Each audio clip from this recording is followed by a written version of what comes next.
Hey up everyone. Well, some of you will know this video has been coming a while now. It's the deepest dive you will hear in some very serious problems at Triumph. But I would never have guessed how big a can of worms I had opened when I began the investigation. And this is just a taste of what's to come. Hey Ian, thought I'd shoot you a quick video just to sum it up. So my LED lights here and here, you can see the wires go here and they go up through the middle of the frame on the underside. So when they've inspected the front end to get to these bearings to do work, they had to take the beak and all of this off to basically get to the bearings and inspect everything up in here. So all this has come off. So what they've done is the two bolts here that hold the crash bars on, you can see there's a wire right there. They put that wire under that bolt and did that bolt up and sheared that wire clean off. So that's one of the things they did. The other thing that they did is when they built this fork, so they built the compression fork, the knob here cannot be rotated. Physically, like two hands, and you absolutely cannot rotate it. So wherever it's set, it just stays there. So it's supposed to have 20 clicks, so I can't adjust it, and at the moment it's set super soft. The next thing is the central slider here. So the Triumph logo goes up and down. It's got a little leg that goes on each side, so you pull out at the top and it slides up and it slides down. So when I got it back and the headlight, the auxiliary lights didn't work, I've taken the windscreen off, and the first thing I noticed was this little leg. This little leg is supposed to go in there, so it travels up and down inside that groove. I'm just trying to get it there, one hand it's fighting me. All right, so that little thing goes up and down. When I pulled the windscreen off, that leg was on the outside. Instead of being under there, it was actually on the outside, still attached to this bracket, but sticking out at 90 degrees. So still attached, but freshly broken off. And that's how. So they've put it back together that way, and I'd say they've done these bolts up and broken it off. So that's how it was given back to me. So I ordered a new one of these from an interstate Triumph dealer, like 30 bucks. So it's the wire, it's this, and it's my fork. So now I'm going to take the fork back to the guy that put me onto the shower dealer in Sydney, and I'm going to go to this suspension specialist and have him rebuilt this one side. Then I'm gonna take the bill to Triumph, or send it to them. If they don't want to pay it, I'll lodge it with QCAT and take it to court, because this is absolutely fucking ridiculous. These guys are absolute monkeys. They if you take your bike to anyone else to be serviced, they make out like you're doing wrong by them, but then this is the service you get from their Triumph trained professionals. Absolute wankers. Cheers, mate.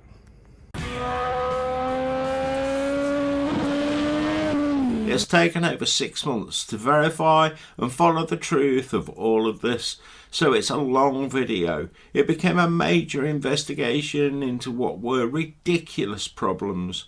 But please watch until the end, because you will hear about some of the many other people who have also suffered, and because of the copyright strike I have no idea if many people will see this, so please help me get it out there. Share it any way you think people will be interested. People do need to know before they pull the trigger and spend their hard-earned cash on any Triumph. And to put this into perspective for anyone who wants to call me a hater, I've owned multiple Triumphs, and I still have my 01 Daytona 955. But this isn't about my own experience. That is a whole different story. This all began with what was happening to someone I knew in Australia, and the catalogue of failures which that friend was having with his two Triumphs, a Speed Triple 1200 RS and a Tiger 900 Rally Pro Aragon Edition. So two of Triumph's flagship bikes. Both had failed in so many ways that I wanted to know how deep the problems went, and also to see if I could get to talk to somebody at Triumph to get some serious answers and come up with a solution to try and help this guy out. He bought an almost new 1-year-old Speed Triple with 4,200 kilometres on the clock, and a 6-month-old Tiger 900 Rally Pro Aragon Edition that had done just 3,200 kilometres. Both were purchased in as new condition, and both had considerable time left on their Triumph warranties. Both were fully serviced by Triumph dealerships and were safety inspected by the original dealerships before the purchase.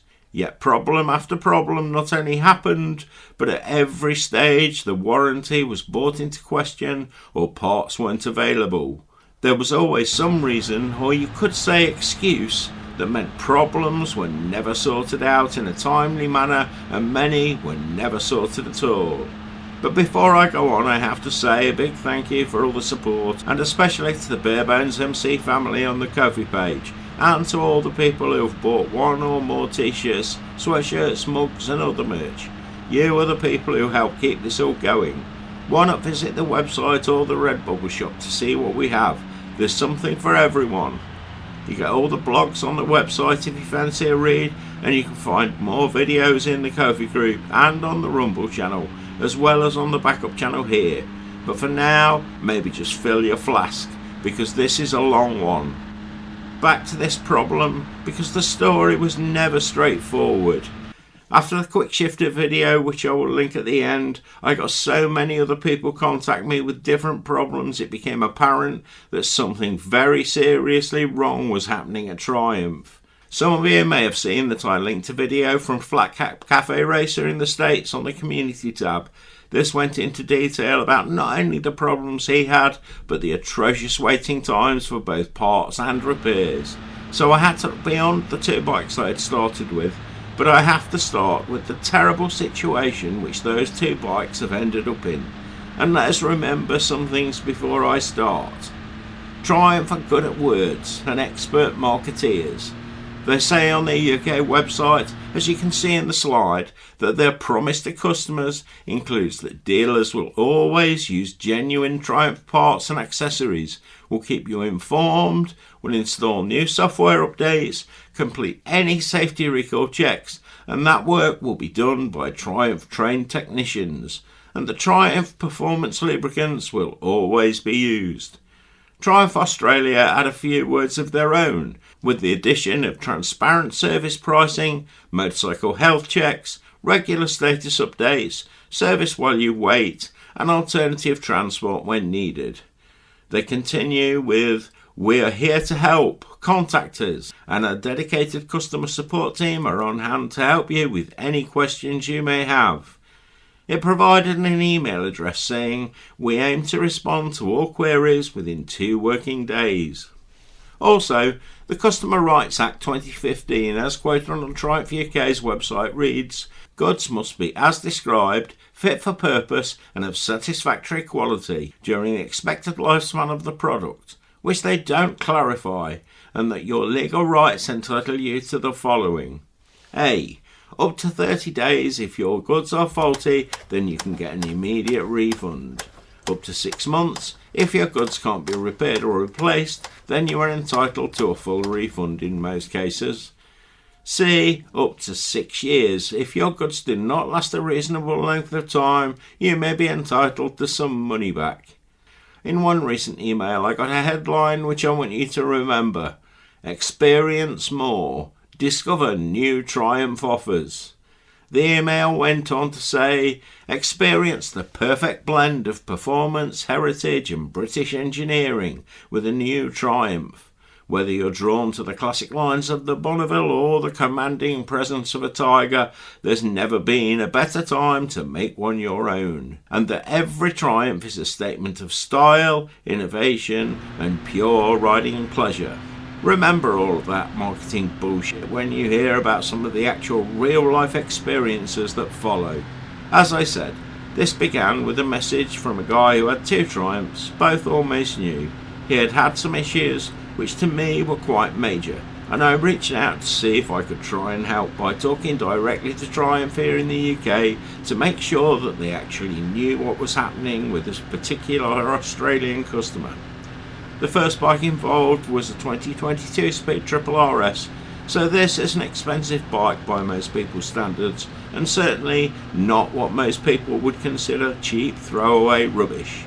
It all began on June the 22nd, 2023, but the tale is a long one, as is the list of failures. The original dealers were Team Moto Virginia in Australia, and they are registered Triumph dealers. They had done the initial servicing, so all work and service records were up to date, and they conducted a pre-sale inspection and service on the bike immediately before the sale. The customer, who I will refer to as Fred from now on, had heard good things about Team Moto Virginia from other people, but they were more than an hour away, so not exactly around the corner. Now you may ask why I'm not using his real name, and there is good reason. This whole debacle is still going on. Over 2.5 years later, Triumph are still trying to wriggle out of the repairs and have totally wiped their hands of some of the problems, which in my opinion is abhorrent, and they need to be shown for what they are. The Speed Triple was legitimate in as new condition with just 4,288 kilometres on the clock. It still had the original tyres on, was in great condition, and had chicken strips a mile wide as well as 12 months of the warranty left. Fred would be using the bike as everyday transport as well as for fun, so he does high mileage compared to many riders, with 3 decades of manufacturing and design experience, so he is a skilled engineer who knows how to treat a motorcycle well, so it was looked after. The gear detent recall had been done 3 months before he bought the bike on the 13th of March 2023 according to Team Moto Virginia records, but less than 3,000 kilometres later the problems began. Alright, so now I've just started the bike. According to it, it's in neutral, but it's showing second gear. So yeah, something's up. On the 13th of September, at around 7,000 kilometres, the bike was booked in to have the fuel sensor replaced under warranty because it had never read full. It would say you needed fuel 50 to 100 kilometres after filling up. At the time, Sam Simons, service manager at Oliver's Triumph, Fred's local dealer, was asked about a clunk he was concerned about too. When the bike was started in neutral and shifted to first gear, it made a significant clunk. This was beyond the usual engagement you would expect, and was the type of noise, in Fred's opinion, that any machine won't make for too long without some part failing. It was very notchy to shift gears using the clutch, but with a quick shifter it wasn't such an issue. That was, until the quick shifter failed, forcing him to use just the clutch. Fred was convinced that the clutch was already faulty, and the video in the garage clearly has the audio of the clunk when Fred shifts into gear. Then, on the 27th of February 2024, riding in peak rush hour traffic, the gear shift input shaft just broke. It fell and was dragged along the road by the wires, but Fred was only a kilometre from the dealership, so rode there stuck in third gear. Sam, the service manager, looked at the shaft and says, "Yeah, it's common on these." Now, such a blasé comment has to say something on its own as to how these Triumph dealers operate. Acknowledging a fault that could have proven very serious and potentially life-threatening with such a dismissive comment shows a complete disregard for rider safety, in my opinion, to say nothing of their attitude to the products they sell. After the shaft broke off, Fred was told a new shaft would be about 8 weeks away, so he recovered his bike and took some time to examine the shaft. After close examination, Fred realised that the shaft extended out from the casing 8 times the diameter of the shaft at the bottom of the circlip groove. This caused vertical as well as rotational forces on every gear change and created a massive stress concentration at the circlip groove. Because of his engineering background, with access to relevant software analysis, he later reconstructed the design in Autodesk 3D CAD software, and FE analysis showed that the shaft at the circlip groove was put under tremendous force because of the design. The analysis indicated that this caused a serious risk of failure beyond what would normally be considered acceptable in engineering terms. G'day Ian, found my CAD that I did a year ago or so. Just redone a few tests. I've tried every combination that I can find, mild steel, high alloy steel, just general generic alloy steel, high carbon, low carbon, you name it, and this number at the top is the newtons of force. So basically 150 newtons is roughly 15 kilos, and no matter what I do, that I can't get it to go beyond 220 newtons, so roughly 22 kilos pushing up on the ball there. So you can see that's so pushing up on the shift ball, and when I do that, no matter what I do, no matter what combination I come up with, it is beyond the yield strength of the material. So this was always going to fail. Now, generally speaking, on a highly stressed component like this one that's going to be dynamically loaded, we normally aim for 20%. So if you can see here, this zone here is still okay. So we would go, if that's its maximum, we would go 20% for something that's going to be cyclically loaded like this. For basically the motorcycle should go to the tip with the shifter still in place, but clearly it's not fit for purpose. So what I'm going to do is I'm going to take that circlip groove out of the equation and then rerun the same simulations and just see if the shaft would actually last if it doesn't have that circlip groove there. And then next I'm going to get a load cell and put it on my shifter when I can in a week or so's time. I'll take a digital load cell home and actually see how much force it does in fact take to move this ball on my motorcycle, because I'm assuming 150 newtons with your foot pushing up, which is roughly 15 kilos. I think that's quite reasonable considering the leverage down the bottom. It might even be more than that. So I'll get video of a load cell doing the actual test so we can then plug these numbers in here, because like you can see I'm pushing up. Now what I've done is also I've put a tiny little flat on the bottom of that. I'll just turn the mesh off. Hold on a second. Where are we? Mesh. There we go. And I will stop my simulation momentarily. So yeah, so you can see there's a tiny little flat I've put underneath there so I can push right on that ball effectively. So, but yeah, you can see the stress in the shaft, and also you can see the stress in the back of the spline there. So there's a circle or a groove there, you can see that as well. So Fred asked Triumph directly in writing how they intended to address this, and they simply stated that their components had passed their FEE analysis and ignored his question. No solution was presented to stop it failing again. Some weeks later, the shaft had been replaced and the bike was back on the road, but within a very short time the bike began randomly shifting gear by itself, and even shifting into neutral between gears, which on one occasion happened mid-corner. All this despite the fact that the recognised gear detent fault, which was a known problem, had been replaced under warranty. Then the quick shifter began to fail again. Without it, the excessive harshness of feeling the dogs engage was still evident. Can you imagine how downright dangerous this was? You have a 180 horsepower bike that randomly changes gear mid-corner with no warning. That's a scary thought, and frustrating, because when Triumph called Fred, they said they had found that the issue was with the aftermarket bracket fitted to stop the gear shaft breaking off again.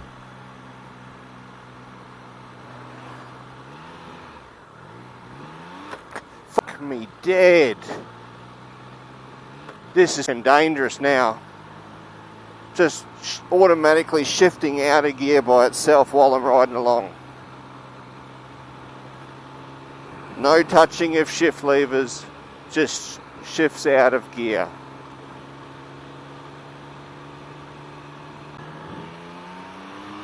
Once removed, it was a fraction better for a few hours, but after about 200 kilometres, when the bike was hot, the issue got worse again. So Fred asked the dealers to get in a new clutch. Then, on the 3rd of February, the failed quick shifter was finally replaced under warranty after waiting weeks for its replacement. The clutch was inspected at this point, but the dealers said it was within stack height tolerance. The dealer, who obviously at this point had no idea what to do, tried to change to a different brand of oil, which is, as you can see from the original list of Triumph promises, not in line with Triumph's own policy, and in my opinion was absolutely ridiculous. At this stage, the bike had Penrite full synthetic oil in it. Fred dropped the oil and filter every 5,000 kilometres, and the service manager had authorised him doing this. both agreed that 16,000 kilometre oil intervals was just not a good idea. This time, the dealer put OEM Castrol in as a trial. It made no difference at all, and within minutes of leaving, the issue returned. Okay, neutral. And now... And fucking snap into gear without me touching anything. Fuck me.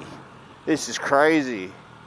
The random neutral issue continued too, and again within 15 minutes of leaving Oliver's dealership it became impossible to find neutral. A day later, on the 4th of February, a year after the neutral problem first began, they finally ordered a new clutch.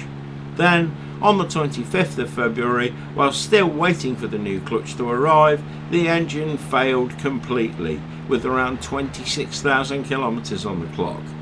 Fred was unaware at the time that it was an engine failure. The engine just stopped from tick over with nothing but a gentle click. He called the dealers and was told to bring the bike in when the new clutch arrived and they would see why the engine had stopped. At this stage, his other bike, a Triumph Tiger 900 Rally Pro Aragon Edition, which we will come to later, is also booked in on the 14th of April to have its forks replaced and another shift issue sorted. The Speed Triple 1200 RS is then booked in for the following day. Later that day, Fred goes to pick up his Tiger 900. The manager Sam isn't there, and a workshop staff member, Matt, who had previously told him just to shut off the engine if he can't find neutral, brings out the keys for Fred's bike. All is fine until Fred asks, "How did you go with the quick shifter?" The tech says, "It wasn't here for that." Then says, "We've tested this one and it works fine." Fred said, "Yes, sometimes it works, but it was literally booked in for that." He replies, "I'm not going to argue with you, it wasn't here for that and we don't have a sensor to put on it anyway."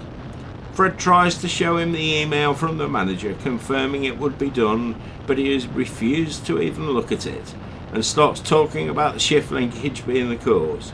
Fred then asks him, if it's the linkage, how come it only does it at high RPM, and that when they reset the electronic adaptations it stopped doing it for 2 weeks. But Matt, the member of staff concerned, just walked away back inside the shop. Fred started putting on his gear to leave, but then Matt returned, obviously not happy. He said, "Alright, we'll fit the sensor," which, if you remember, he said they didn't have. He then takes the bike off Fred and wheels it inside, no apology or explanation at all. Then the manager Sam walks in from outside of the yard saying, "You're upsetting the staff," in a condescending and very patronising tone.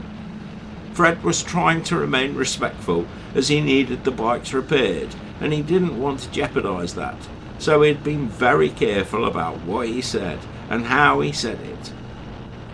Fred said, "Sam, I was ready to leave. I was putting on my bike gear and he came out and had a go at me.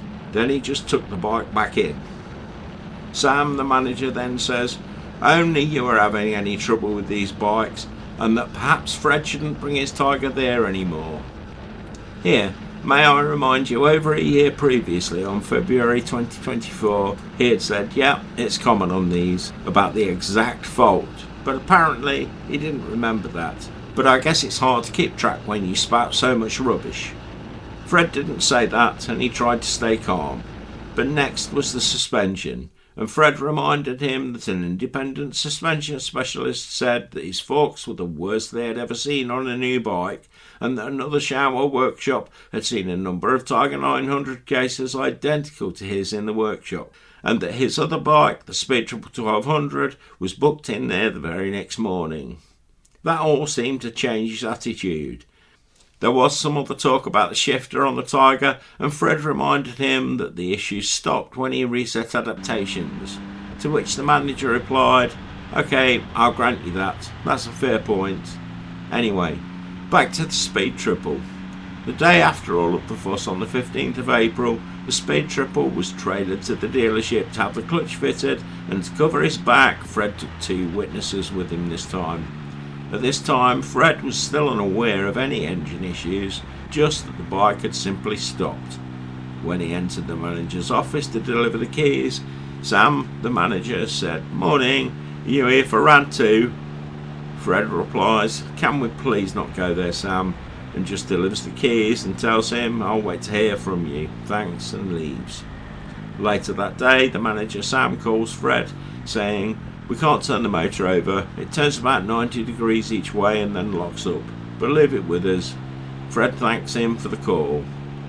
A week later, on the 22nd of April, Sam called Fred again, saying, "We found the problem. It's got a broken inlet valve."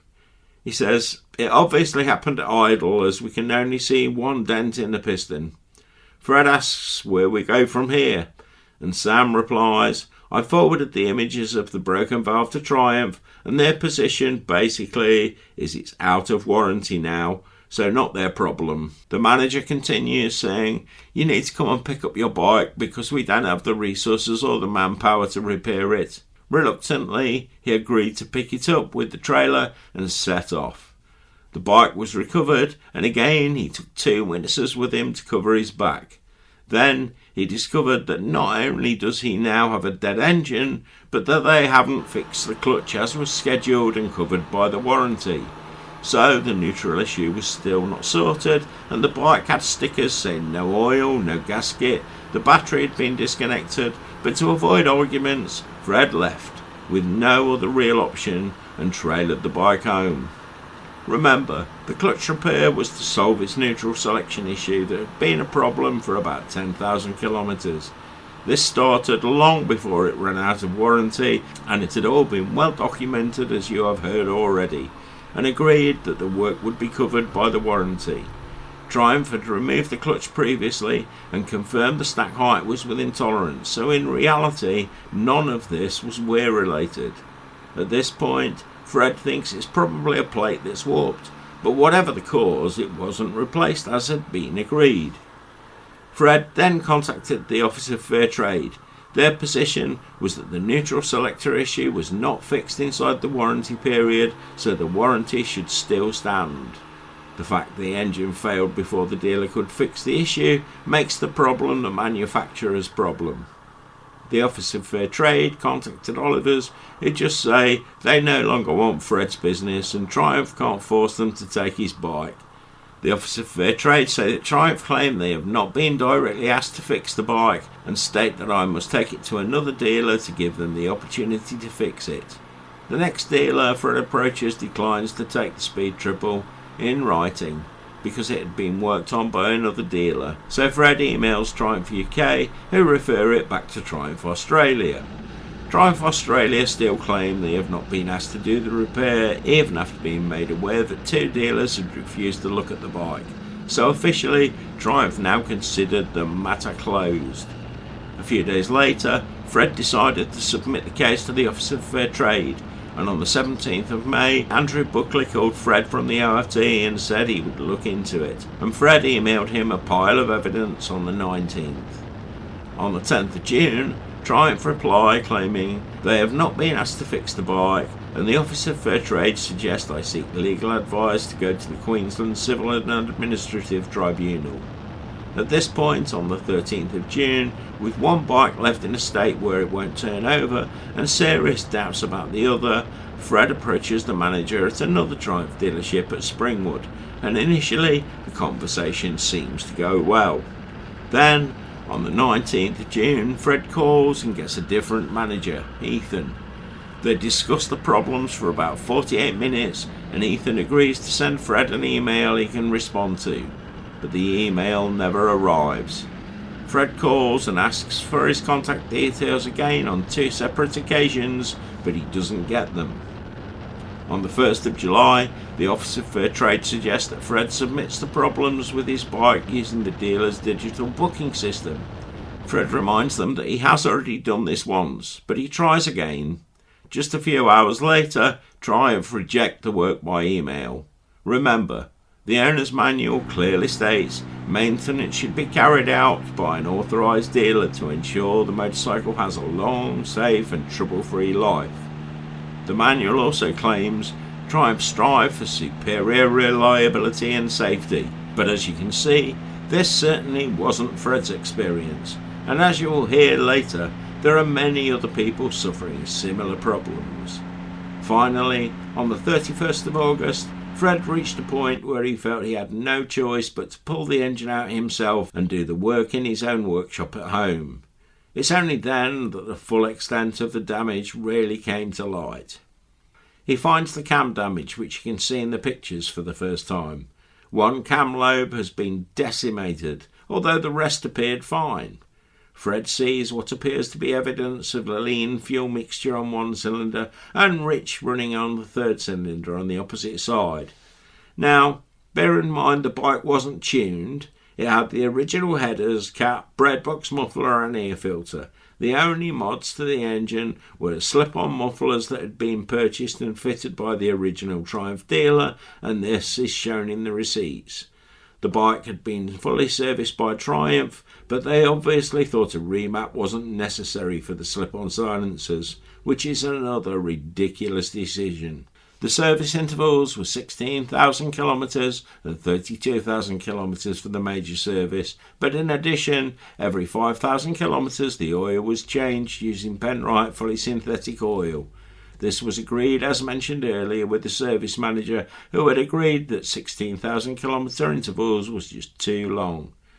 Fred had kept photo proof of every service that had been done between the dealership services on file too. Then, after further disassembly, he found a broken inlet valve on cylinder 1, along with a bent exhaust valve on the same cylinder. Inevitably, there was also additional damage caused by the valve failure. At this point, I personally reached out to Triumph in the UK, and they refused to comment themselves and just put me in touch with Triumph Australia importers Peter Stevens. Now, I'd been informed Peter Stevens importers had gone bust as reported in MCN Australia, but Triumph assured me that this wasn't the case. But I got no response for 2 weeks from Peter Stevens' crew. Then, just after I did the video on the quick shifter failures, coincidentally, I got a reply saying that they hadn't gone into liquidation and that they considered the matter with the Speed 1200 RS concerned closed. I asked for details as to why they were not dealing with it and was dismissively told that they had already discussed this and had no further comment. Since then, both PSI and Triumph have refused to reply to any of my messages. At this point, Fred, who teaches engineering at university level, said to me, "Welcome to my world." Now, it gets more complicated here because Fred's second bike, a Tiger 900 Rally Pro Aragon Edition, was also having problems, but he is left with no choice but to strip the Speed Triple and try to fix the engine. I'm going to carry on with the Speed Triple story first, but I will come back to the Tiger later. Before we get to the complete strip down, the CAD analysis of the gear shift mechanism was done and the results were in. You can see in the file shown that the two circlips both create stress points that are potentially failures because the shaft itself is just poorly designed. To take the stresses involved, even without the quick shifter, either the selector shaft needs to be made from a larger diameter rod or the overhang from the castings made considerably less. The quick shifter just makes the problem worse. The bending and twisting forces exerted on the shaft take the OEM parts to their absolute limits and beyond. There is no excess strength to make sure that there are no failures, and it looks very much to me like they have deliberately built the shaft to fail, in my opinion.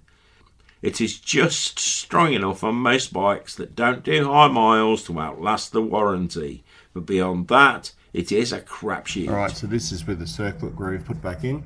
You can see the exact same scenario has gone from 190 to 201 MPa. So, and you can see the circlip groove, the stress is concentrated right in, like there's a little bit of stress up here, but you can see it's all in that circlip groove. So this is a recipe for failure no matter how you look at it. So you can see there, the units are MPa and the maximum there is 190, and you can see that the stress is distributed more evenly now. So what I've done is I've just made that circlip groove 1 micron shy of the surface, so it's still there, but basically it's 12mm diameter the whole way. So, good demonstration. A video with the circlip groove removed. So you see it actually doesn't go red, stays at yellow. So the forces are down by I think 9 MPa maximum that it's come down. So it's not completely better, but certainly less inclined to fail without that circlip groove. Bear in mind, this is the same gearbox selector system that is used on most of the big triples, so it's a problem not isolated to just one model. The next step for the Speed Triple RS was the total strip down. Parts were ordered, but when things arrived, the ring set just didn't seem right. When measured, as you can see in the pictures, the gap size meant that as soon as it is bedded in, it will be on the service limit. To be clear, you can still see the factory honing marks on the bore, so this wasn't about wear. Other than the obvious problems, most of the engine looked good inside. On the top ring, the size was 90.03mm, which is at the very top of the factory tolerances spec. Spec for the gap size is 0.18 to 0.25mm, and the gap was measured at 0.35mm. So in actual fact, it was gapped oversized from the factory. On the second ring, the spec sheet said that the gap should be 0.5 to 0.65mm, but measured again, the gap was 0.7mm, again gapped oversized from the factory. When Fred goes back to the Triumph dealer to discuss this, he's dismissed with the comment, "Take it up with Triumph." Despite all Triumph's efforts to make it impossible to get the barrels back on without cracking the cases to get the conrods in from underneath, Fred eventually finds a way. Following factory procedure would mean replacing all the torque-to-yield bolts on the conrods plus all the new bottom end gaskets with 0 parts available in Australia, and that could be a long wait. I will come back to an issue with the torque-to-yield bolts later, but with 6 weeks to wait for parts, Fred and a friend do eventually figure out a way to get the block back on without splitting the engine cases. But this is with the insight of years of spannering and working on many engines. For most people, this just wouldn't have been possible. The sneaky way to get the barrels on without splitting the engine went as follows. From under the oil pan, there's a small hole. You can access the bolts on one conrod through this hole. Then, if the piston and rod set is assembled on the bench, you can lower the other 2 pistons onto the rods in the block. From there, the first set can be then bolted on, pre-assembled from underneath. The next realisation was that doing the head gasket on one of these engines also causes issues, because the base gasket shares the same bolts, so again the cases have to be split. This has all been documented on the Failed Triumph Facebook group, so go take a look and it will hopefully help a lot of people faced with the same problem. The real investigation work began trying to figure out why a single cam lobe destroyed itself. The first check was the oil port adjacent to the one lobe, but it was fine, not blocked or damaged in any way, so attention then moved to the camshaft itself. Unlike most of us, Fred has access to some serious machinery for testing, and the first step was to wire cut the cam to do some analysis and testing. There are lots of pictures and I will try and time them all properly, but it's not easy, so bear with me. When cut, the samples were mounted in a Bakelite puck to bake them. Then they put them face down on a series of polishing wheels with 10 different grit grades until you get down to a final 0.3 micron diamond grit finishing wheel. The final finish is better than chrome on flat areas, as you can see in the pictures. After that, the surface is treated with an appropriate acid, and the type of material dictates which acid is used. Initial testing was done and results came in. After it is acid etched, the grain structure stands out much more, so it becomes possible to see how big the crystal structures are, because they will be visibly very different in the hardened areas. Initial testing was done and the results came in. Rockwell C or HRC hardness is a standard measurement when testing the hardness of hardened steel, and it measures the penetration depth of a diamond cone point on the material. Preliminary hardness on the cam surface measured about 57 on the Rockwell scale, and a drill bit for comparison is around 62, so it definitely is hard. This is about as hard as you can get with induction hardening, so the low hardness didn't seem to be the cause of the failure. There was a concern when looking at the grain structure that the hardness was perhaps not deep enough, but this was borderline, and the lack of wear on the good cam lobes didn't seem to support that theory. When measured, the hardness in the camshaft was about 2.5mm deep, so it was more than enough to do the job. The cylinder head specialist who did a head inspection said that there were no marks on the valve to suggest it was tight, so it seemed very unlikely valve clearances were out of spec, so the search continued. The only explanation that seemed to fit the bill at this point was that the exhaust valve was seizing, causing an increase in the force needed to open the valve, which in turn led to the premature wear on the cam. But not to miss anything, Fred then did an oil pressure check.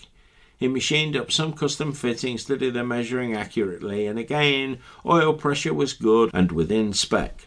Things were all pointing to the valve itself, and I have to say, as soon as I first saw the pictures, I was aghast that they had used a hollow stem valve on these engines, but thinking something and knowing are two different things. Fred began material examinations on the valve itself.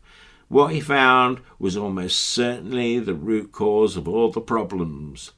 The exhaust valve stem was absolutely full of cracks. The inlet valve also had about 5 cracks up one side, so the conclusion was that the failure began with a weakness caused by these cracks. When the exhaust valve stem was viewed under a microscope, there were over 20 separate cracks in it. So to me, the question became, was it a poor metallurgy issue or simply bad quality control? Had the cracks been there at assembly and not spotted, or did they develop over time because the metal chosen wasn't up to scratch? Fred's honest answer to that question was that he simply wasn't sure. But what he was sure about was that if this could happen to his engine, it could happen to anyone's.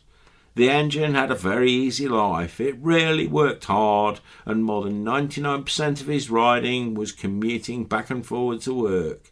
Interestingly, when it came to opinions on the valve design and material integrity, Fred consulted a number of material failure professionals he knows, and they were all in disbelief that the exhaust valve on the road bike had a hollow stem. The fatigue was clearly visible, and the valve had obviously been deteriorating for some time. Now, we come back to those Triumph torque yield bolts on the conrods. Fred bought some, built a jig, and took them to the 14 Newton meters plus 210 degree turn that Triumph specify, then undid them and rechecked the spec. They did yield, but only by 0.25 millimeters. What that means is that despite the instructions never to reuse them and always to buy new ones, Fred asked himself, was it safe to reuse them? When tested, the steel had a yield strength of 1,460 megapascals with a hardness of 489 on the Vickers hardness scale. It actually took 11 millimeters of stretch after the bolt had yielded in order to break it. That means the stretch of 0.25 millimeters is of absolutely no consequence and really isn't even worth considering. To put it into perspective, an Allen head bolt or socket head cap screw made from 1200 MPa steel is immensely strong, and 1460 MPa stretch bolts are even stronger. Trying to explain how strong that is more easily, if you move the decimal point over to get a kilogram per millimetre rating, it is 146 kilograms per millimetre strength rating. With the size of the bolt, that means it would take 5.4 tons of force to break it. Yes, the bolts yield, but they have so far to go before failure that you could reuse them several times, and if, like Fred, there are no bolts available individually but only as a set, complete with a conrod at $500 Australian dollars per cylinder, reusing them just made sense. because as Fred tested them, the extra 210 degrees of rotation specified only stretched the bolt by 0.25mm. So when it takes 11mm to break it, you are well within safe limits, with only about 2% of the stretch actually used. Then, as everything was going back together, Fred noticed yet another problem. Where the airbox housing sits, the wiring loom was trapped, and even on a bike so new, the insulation on the wiring loom had been rubbed through. Initial thoughts were that it fed the coil packs and possibly radiator fan, but regardless, it needed addressing. When Fred had the quick shifter failure fixed, they told him that they had to repair the wiring on the harness side of the quick shifter plug. So that was 2 wiring issues already. If it hadn't been for the other debacles, because the bike was still so young, Fred would have been shocked about what could have caused the harness damage. But in the end, he assumed the staff at Oliver's had caused it. But this second issue obviously made him consider that it was poor wiring from the factory. In the end, to solve a repeat of the problem, Fred ground much of the webbing away on the airbox so it wouldn't happen again. The airbox is strong enough and the webbing is complete overkill, really. Hey guys, just putting my Speed Triple 1200 RS back together after the engine failed. But worth mentioning, I found this. So this probably affects everyone. There's a harness comes across here, and you can see it goes to the coil packs here. Now this airbox I don't think has ever been out of this bike, so the dealer put an air filter in it at one time, so they would have taken the top off, but I doubt the airbox has been out. Now worth a mention that this wiring harness, the bottom of the airbox had started to chafe and was exposing copper right on here. So you can see I've put additional tape along here. The rest of it seems fine, but this here, it had actually worn down and was exposing copper. So sooner or later this would have developed a miss no matter what. Now just so everyone maybe can modify theirs, I've got a piece of graphite rod from an umbrella. It's pretty tough stuff, and I've taped it along the top of this cable so it can rub on there. Now I'll show you where it was rubbing on the airbox. Alright, so the bottom of the airbox, and you can see these webbings right here. So that, you can actually see the chafing mark. So right there. So the one next to it's fine. That one there is fine, but you can see that was actually rubbing right there on the wiring harness. So you can actually see the witness mark where it's been rubbing. So I'd suggest maybe people might want to notch a bit of material out of there and just make some room for it, or sooner or later you're going to develop a miss in your bike. Interestingly, the filter from before the bike failed, which had only been on for about 800 kilometres, was still on the bike. You can see what was left in it in the video. This is the oil out of the inside of the filter after I cut it open, so I tipped it into this cup. You ready?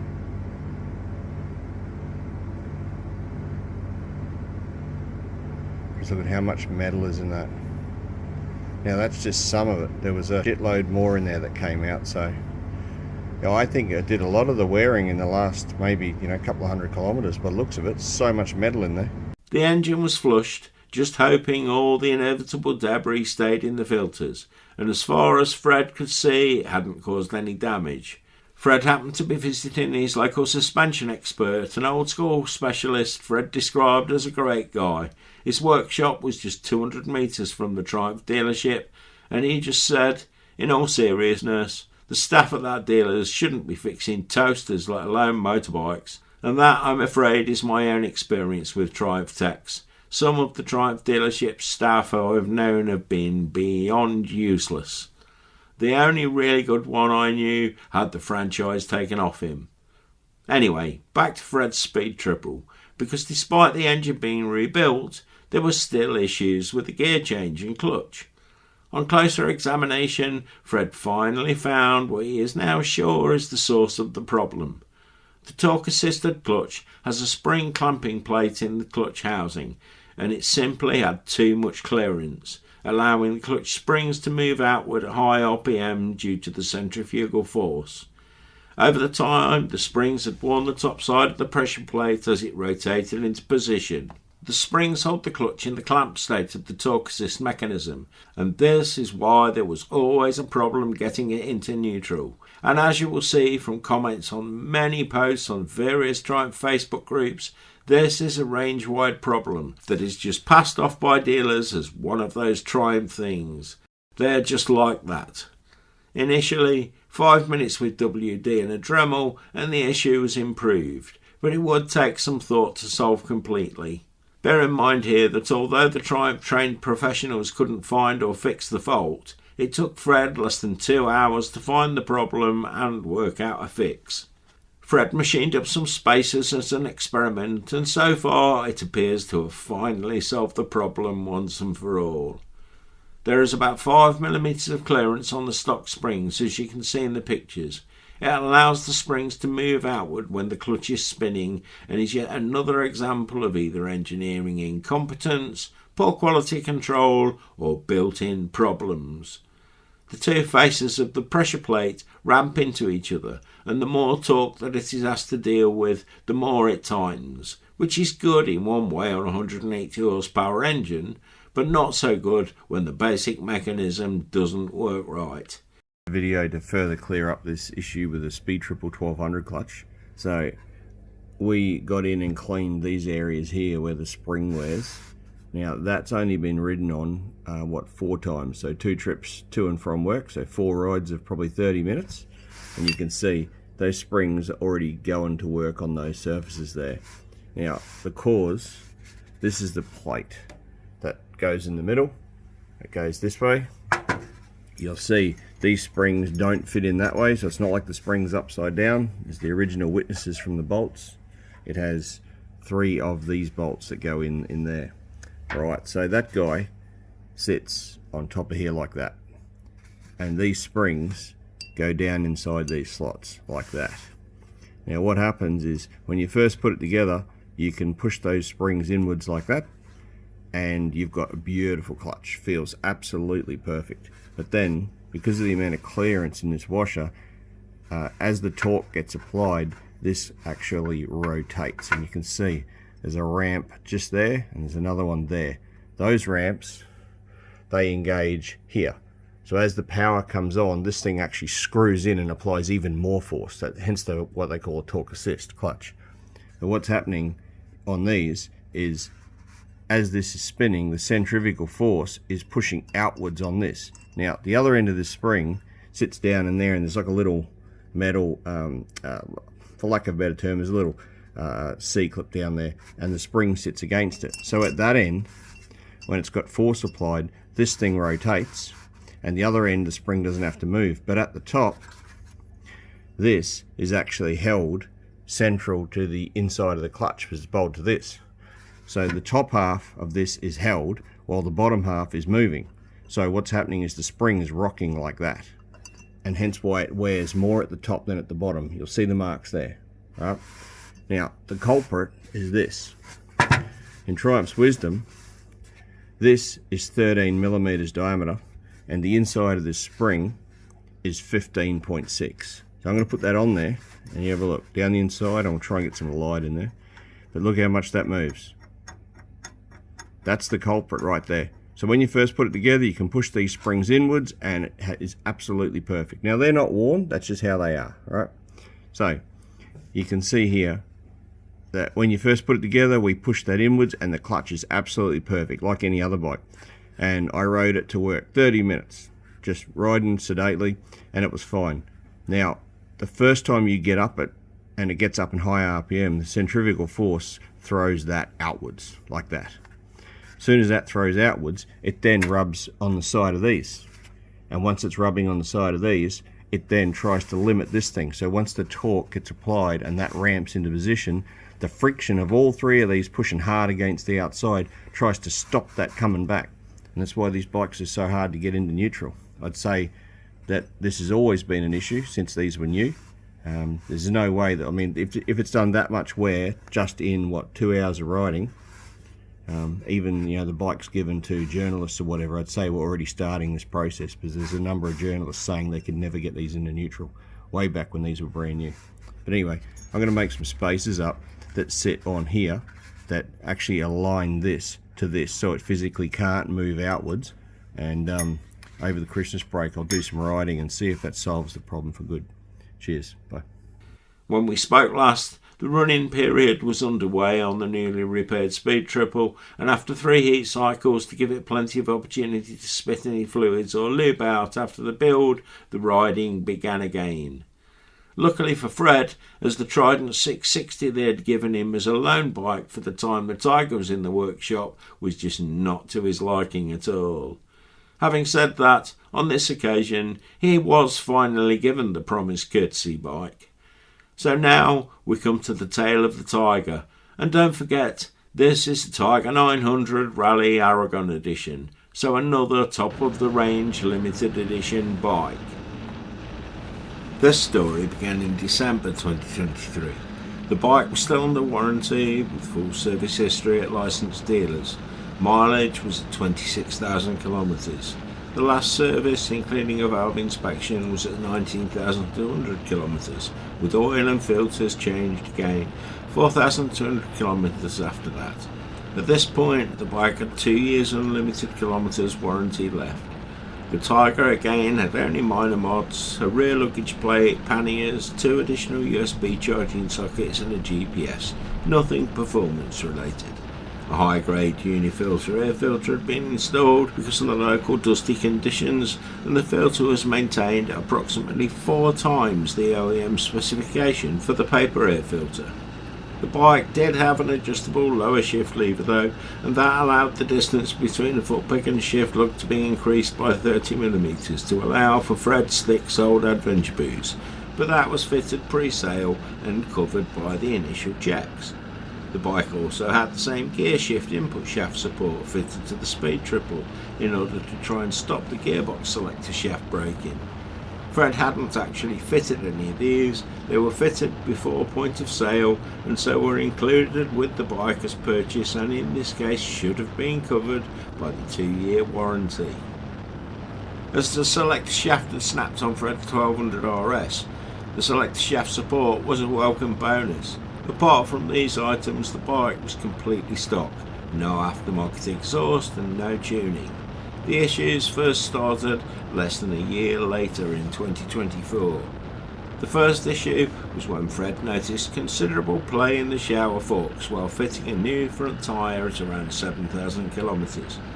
The axle could be pushed and pulled forwards and backwards approximately 4mm, and he could clearly hear the bushes at the top clunking inside the fork tubes. Obviously, this was a concern. When he looked, he could see the chrome tube distorting the fork seal, so the movement was considerable.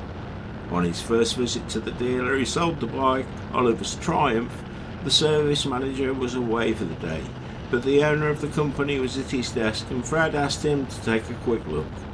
The owner of the shop pushed and pulled the axle forwards and backwards with the front wheel off the ground and said it was just a bit of clearance. Fred said he could hear it clunking from where he was standing, about 2 metres away.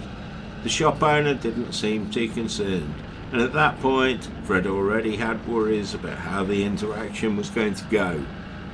Concerned about the safety of the bike and having such an indifferent response, Fred took the bike to an independent motorcycle suspension specialist he knew. They were alarmed when they felt the play, saying it was the worst play they had ever seen in a near-new set of forks. They showed Fred a set of forks from an Africa Twin with 60,000 hard kilometres on them, which they had in for a rebuild, and these had less than half the play of the ones on the Triumph. The play on the Tiger's forks was measured at 0.21mm of movement where the stanchions entered the fork seal.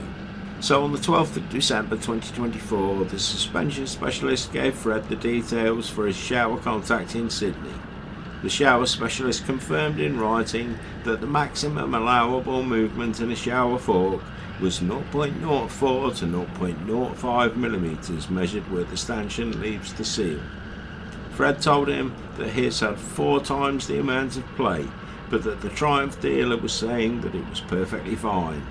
To this, the specialist confirmed that he had actually seen a number of Tiger 900s in his workshop with the exact same issue. In his words, this scenario is not coming to Triumph cold. They know about it.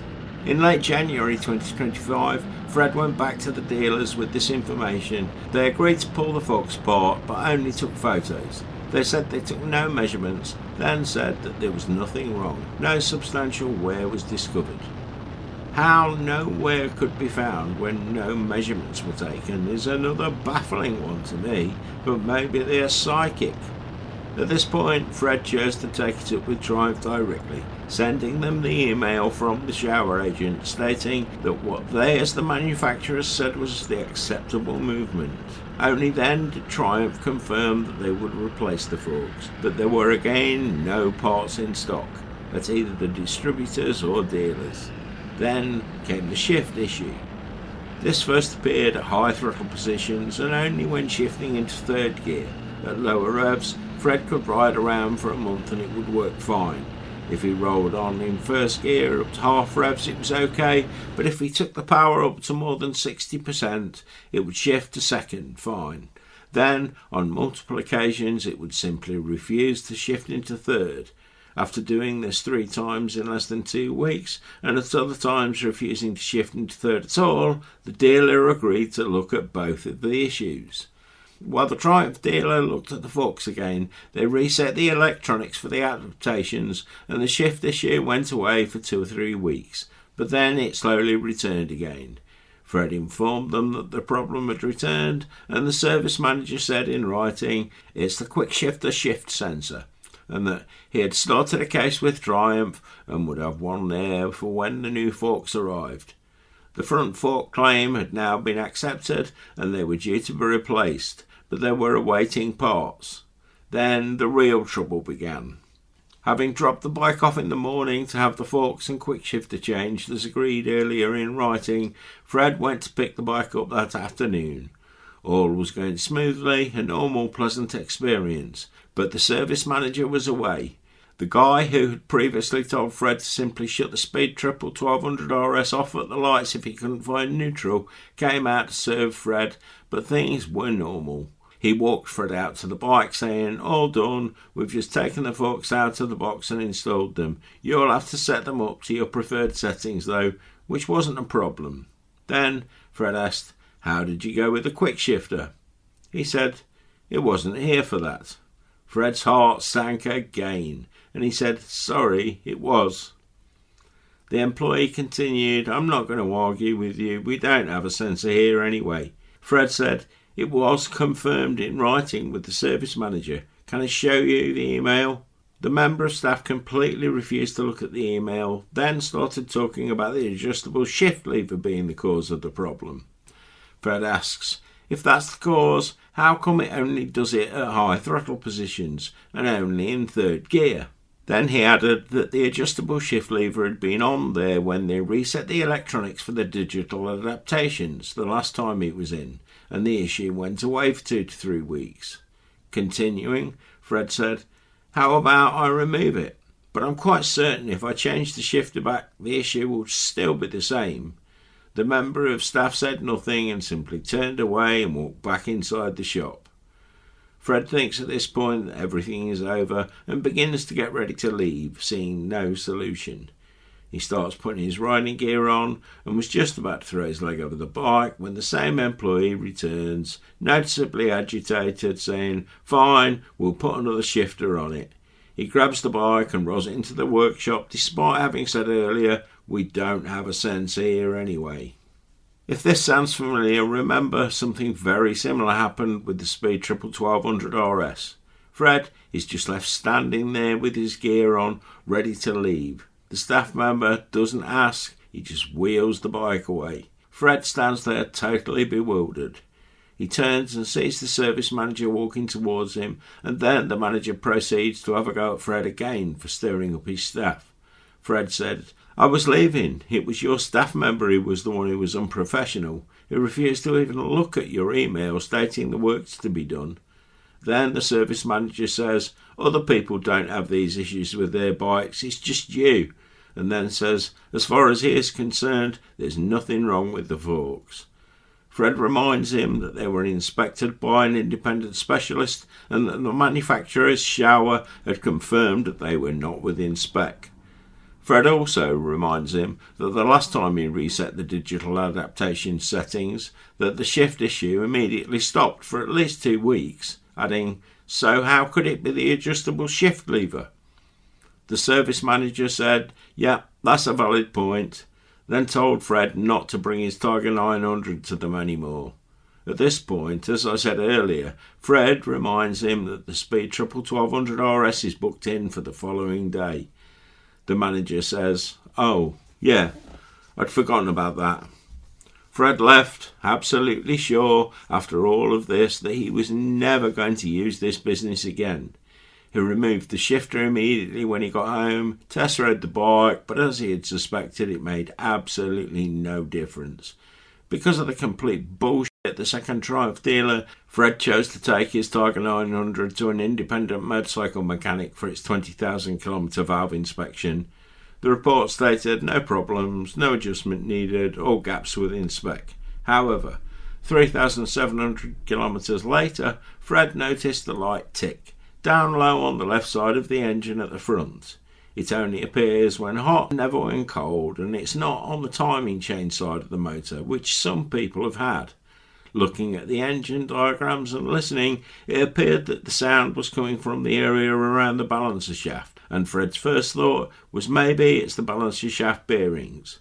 With little choice, Fred takes it to Team Moto Triumph, the same dealer who had rejected his Speed Triple repair. He went early one Saturday morning before they got busy so the service department could have a quick look. They listen and agree it's not on the timing chain side and it shouldn't be there. He then shows them a click on the forks that had started and the video of the bike refusing to shift into third gear. They book the bike in with the promise of a loan bike, but the appointment's nearly 2 weeks later. When Fred arrives, another considerably less helpful guy is there and he says, "We have you here for a 20k service, yeah?" Fred says, "No, not at all. It has a tick on the engine, a gear shift issue and a click in the front forks. That's why it's booked in for 2 full days." He says, "Well, we can't go pulling your bike apart without all the bits to put it back together. We will have a look, report it and wait for Triumph to approve it, and then we can maybe fix it another time." Fred leaves the bike with them, but hears nothing and returns as scheduled 2 days later. After standing around waiting when he first announced his arrival, Fred eventually asks, "Is there a problem?" The guy says, "Yeah, kind of." "Do you have your service history?" Fred says, "Yeah, I showed you the book when the bike was dropped off." He continues, "Attack is questioning the oil quality in the bike." Fred produces the full service receipt on his phone and the guy takes the phone, then proceeds to take a photo of the screen. Fred says, "Why don't I just email it to you? I've got nothing to hide. I've given you all the information." The guy sees it's got Motorex 1040 oil in and then says, "That's not poor quality oil. I probably should have seen this before writing my report." Now that is as close to an admission of completely making shit up as I've ever seen, and I think at that point I would have blown my top. Fred, however, tried to remain calm. When the employee showed the report to Fred, it said, "It's the timing chain tensioner making the clicking noise, and the poor quality oil is thin and affecting the engine, stopping it functioning normally." It also states there are clear tooling marks on the triple clamps and the forks have been worked on. Fred says to him, "My bike's been here for 2 days. You didn't call, email or text, and if you had, I would have told you that the forks were replaced 3 or 4 months ago by Oliver's under warranty." The response, "What do you mean?" Fred says, "Those are new forks making that clicking sound, and most of my riding has been commuting to work in the 3 or 4 months it's been used as my daily ride while the 1200 RS has been off the road with a blown engine." The employee then says he sent his report off to Triumph, but adds that they have reset adaptations to see if it fixes the shift issue. He then adds, "You aren't pulling up hard enough on the shifter." But then Fred reminds him about the video showing the shifter crushing the top of his boot and still not shifting.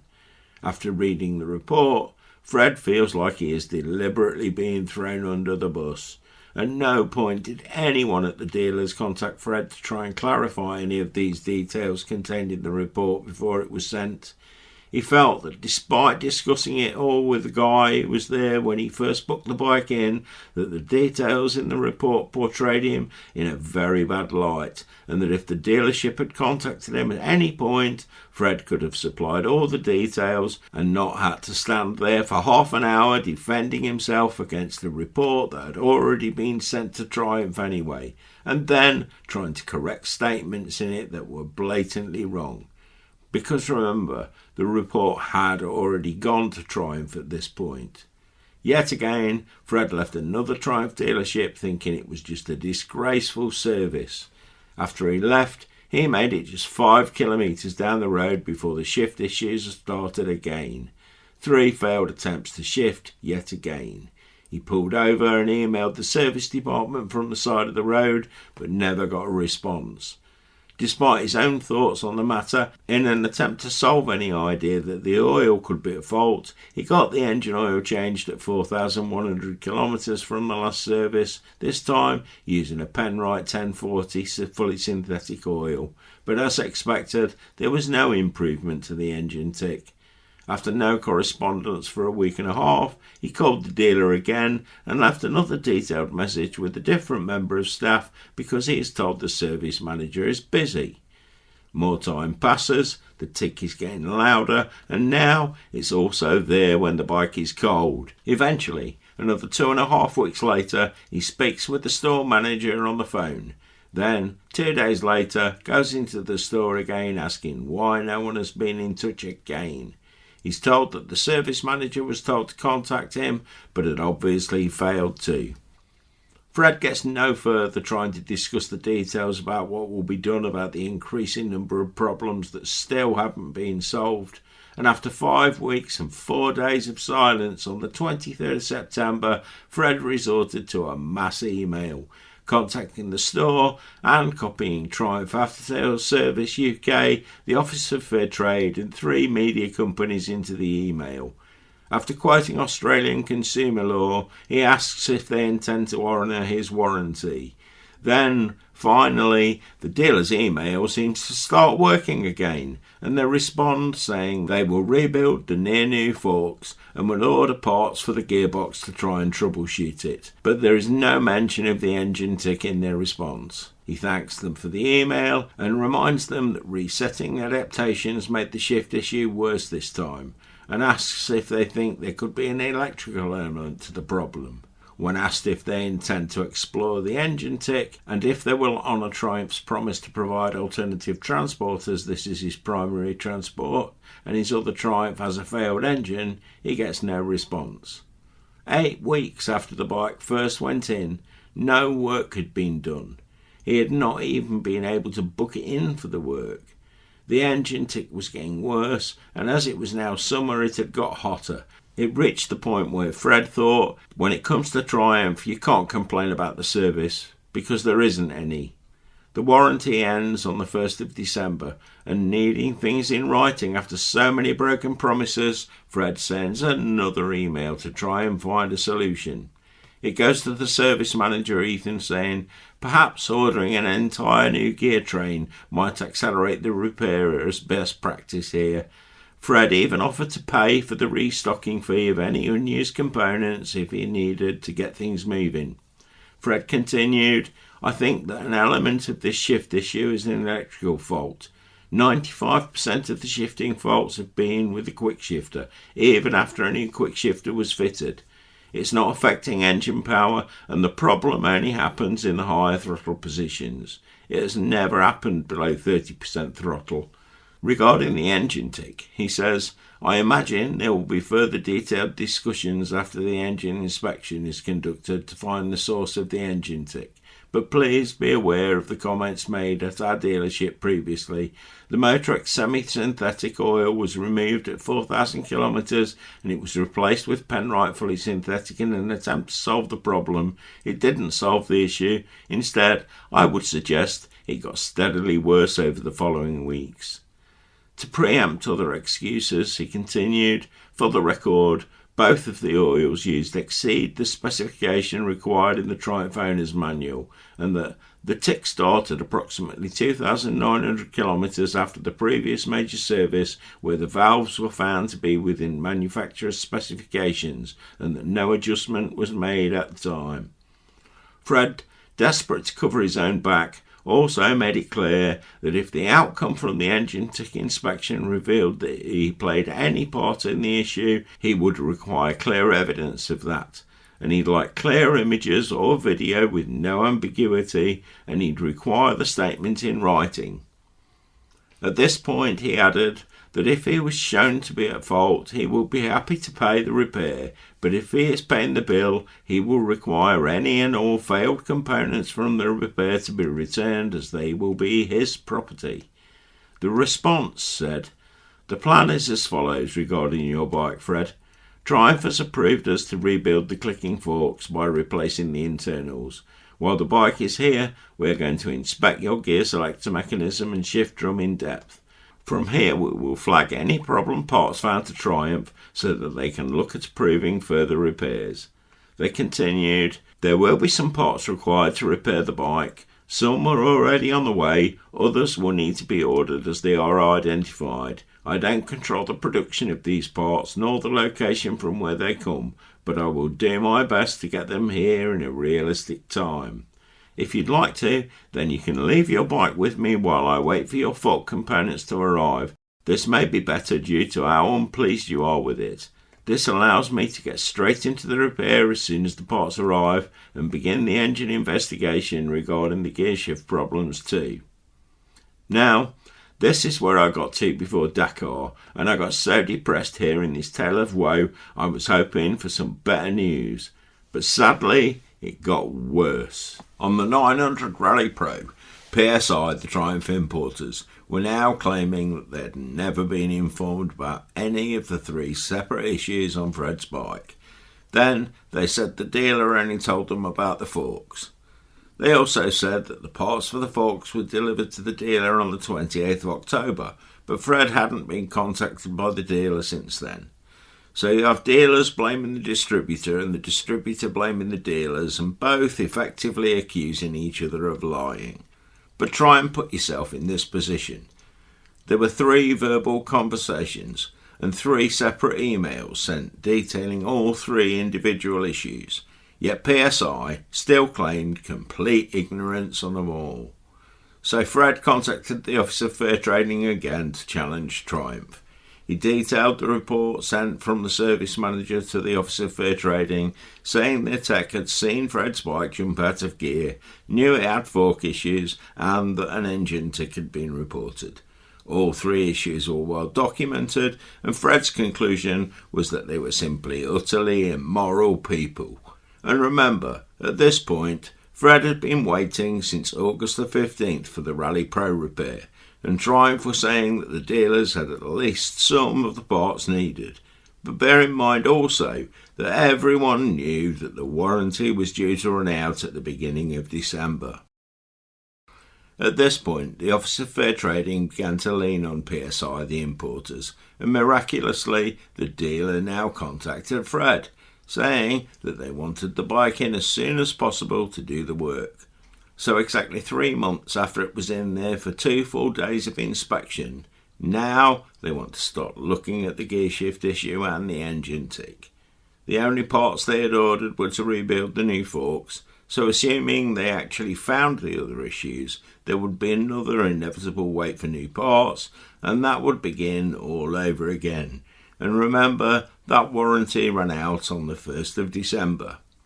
As I mentioned, there had been other cases of noisy engines, although many of them were about noises on the opposite side of the engine.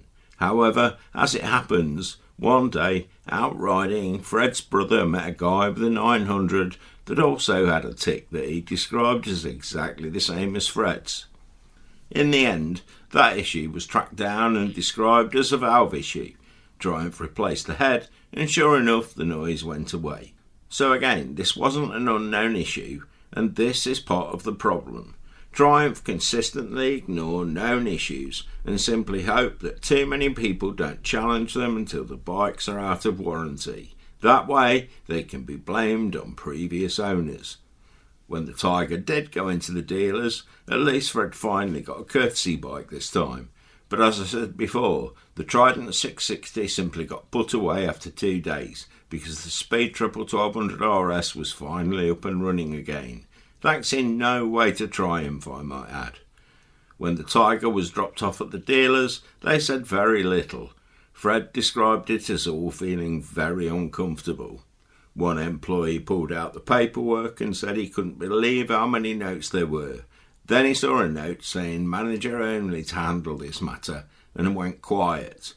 4 working days after Triumph had received the Tiger 900 Rally Pro, the only correspondence was asking what the valve inspection gaps were.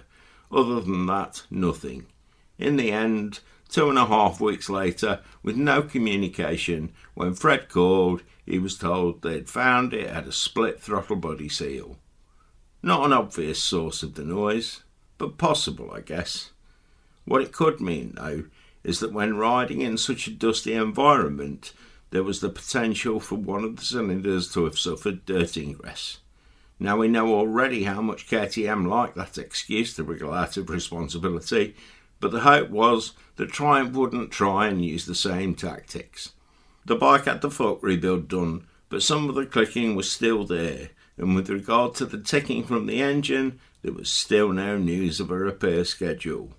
More time goes by, and I messaged Fred again to see if he had heard the bike running yet, and if indeed replacing the seal had solved the noise from the engine. Sadly, he was still sat waiting, with the only news that they had ordered seals from the UK because there was no stock in Australia. It was then that Fred told me that they had only found the failed seal after he had been made to agree to pay for a cam inspection to look for the engine tick. The valve clearances had been done at 19,400 kilometres, so Fred did wonder if at this point Triumph were looking to try and throw another registered mechanic under the bus, but they refused to do any work unless he paid for the cam inspection. With the warranty date looming, Fred felt he had little choice in case the total rebuild was needed, so reluctantly he agreed to pay. The valve clearances were all perfect and as recorded in the 19,400 kilometre service. Then, although that seal would not have been touched to do the valve clearances or in a standard cam inspection, they reported that they had miraculously found the failed seal and sent pictures. At this point, knowing the seal had never been touched, Fred's only thought was that somehow it had left the factory like that. He simply couldn't figure out how or why it could have split. If it's a nitrile rubber seal after all, so oil can't crack it, the only way you could think that it could have happened was improper fitting at the factory.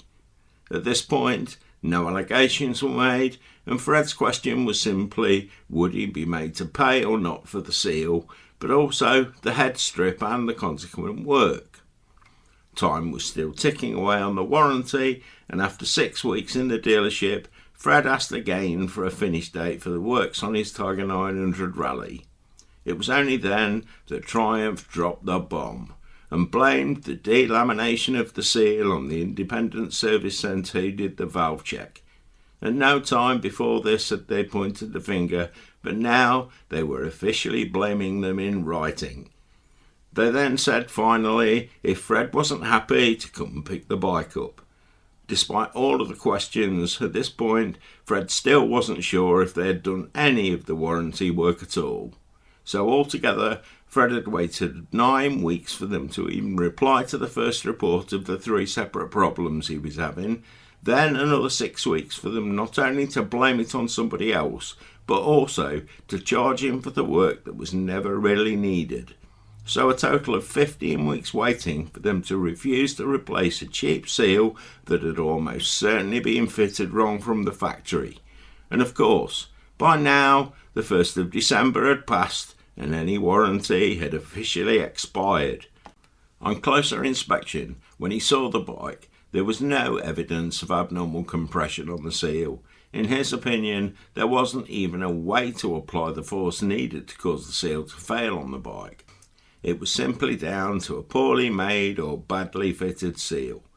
In reality, there was still no proof this was actually anything to do with the ticking sound from the engine either. There was absolutely no evidence to support any of the allegations made, but in Triumph's final letter they laid the blame clearly on the local independent service centre Fred had used to get the valve check done. This is someone with years of experience servicing and tuning bikes, and yes, they did do the 20k valve inspection, but as I've said, the seal isn't touched and certainly not removed from the bike to do the valve check. Even the official Triumph Workshop manual doesn't say to remove it, and no mechanic would see any reason to. There was also no evidence of removal on the heads of the bolts either. That was when he got the news that Triumph didn't have any spare seals, and there was a 6-week wait for parts to be shipped from the UK. This again is where Fred is in a position that most of us aren't. He knows and has access to many industry specialists and took the seal to a friend who's an industry level specialist and with a PhD in polymers.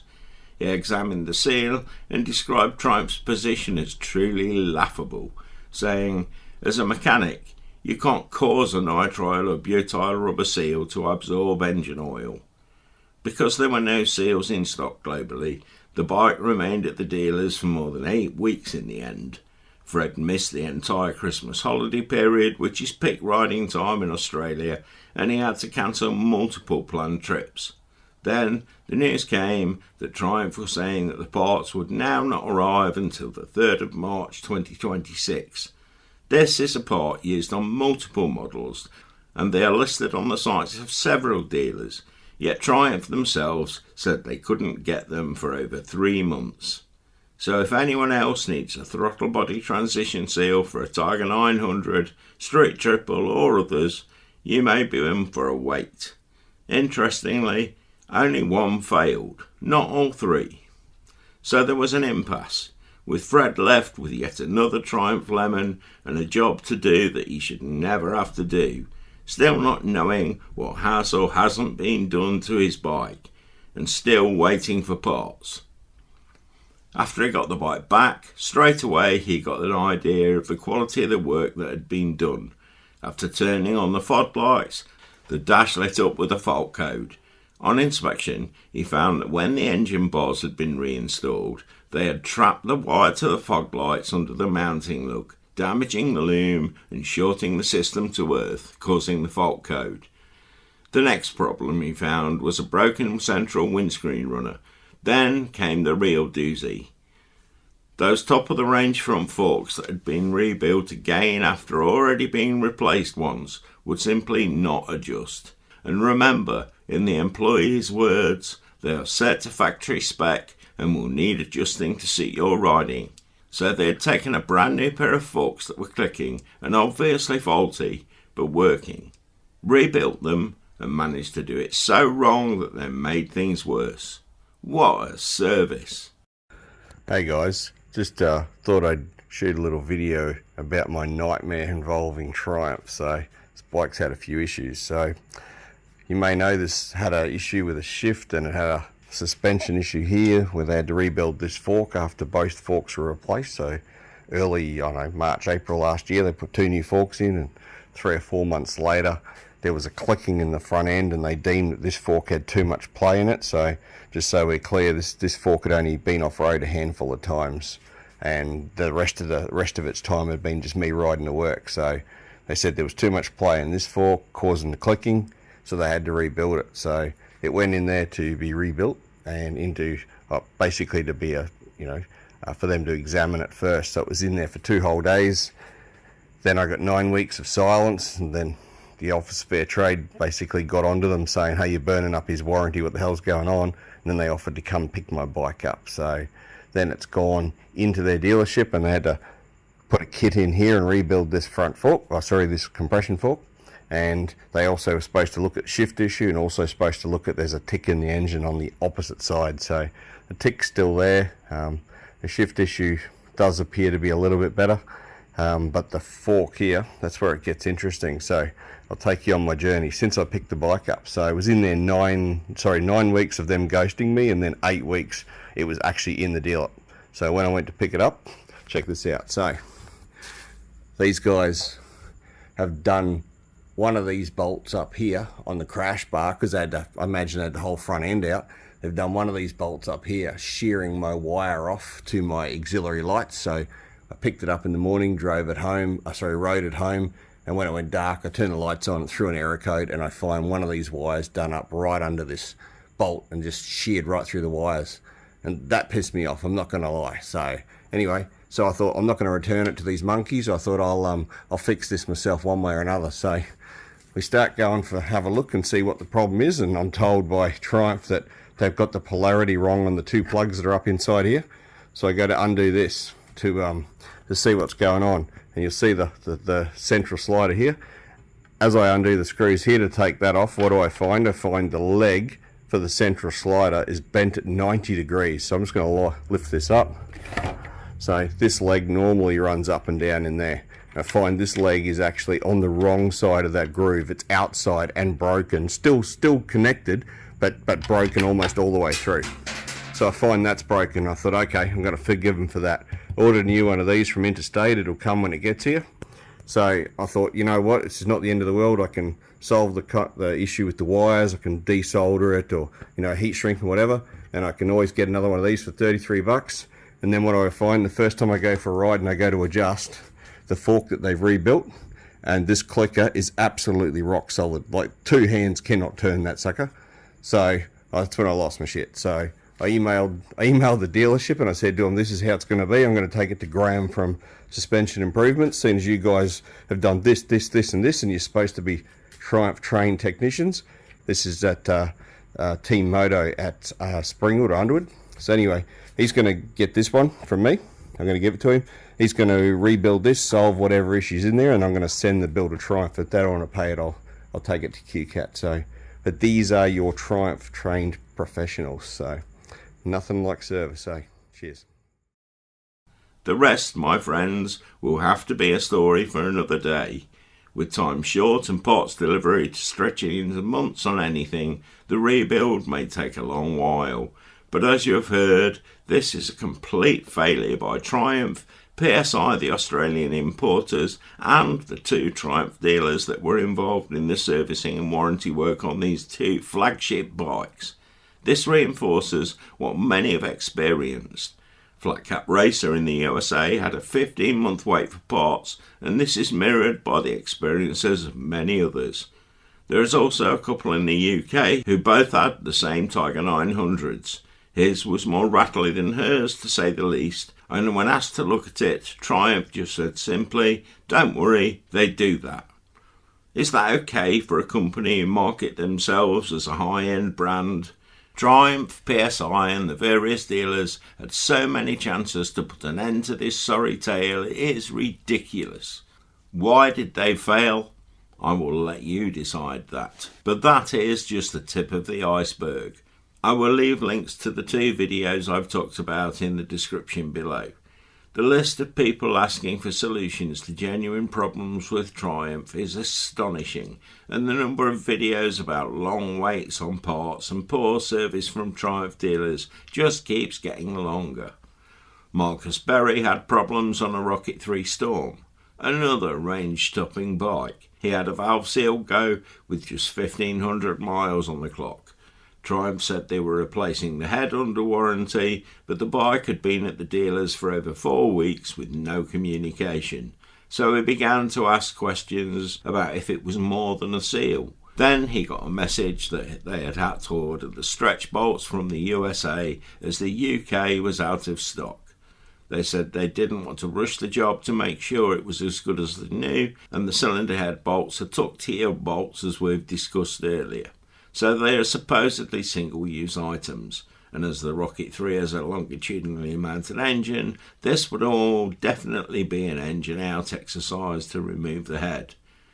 But it meant another brand new bike failed and was off the road for weeks waiting for parts, and it left another customer who no longer had confidence in the bike or the company. Matt Jones ordered spares from Fowler's, one of the better dealers in the UK, but still had to wait a few weeks as they were on back order, so that reinforced the fact that these problems are just not one-offs. When Marcus went to talk to the dealers about the Rocket 3, they said the problem was a valve seal, and when they showed it to him he could see it had been pinched.